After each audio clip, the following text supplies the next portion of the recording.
আমাদের দেশে রামিসা নামে এক মেয়েকেও ধর্ষণ করে হত্যা করা হয়েছে। হত্যা করেছে যিনি, তার স্ত্রী সহযোগিতা করেছে তাকে ধর্ষণ এবং হত্যায়।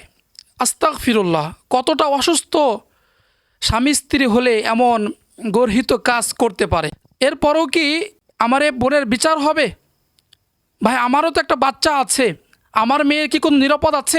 এই মেয়েটার কয়েকদিন পরেই দেখা যাবে নিউজ বন্ধ হয়ে যাবে, অন্য কোনো ইস্যু তৈরি হয়ে যাবে, এরপরে আর খোঁজ থাকবে না। বিচার করেন এদেরকে, মাননীয় প্রধানমন্ত্রী, বিচার করেন। আর কত শিশু এভাবে হত্যা হওয়ার পরে আপনাদের মেধা খুলবে? আপনারা কবে সচেতন হবেন? আর কবে এই সমস্ত খুনিদেরকে উপযুক্ত শাস্তি দিয়ে পরিবারকে সান্ত্বনা দিবেন? কবে দিবেন? আর আল্লাহর কাছে আপনাদের হিসাব দিতে হবে।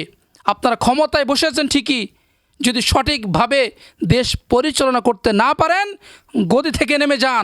আপনাদের ওই গদিতে বসার যোগ্যতা নাই।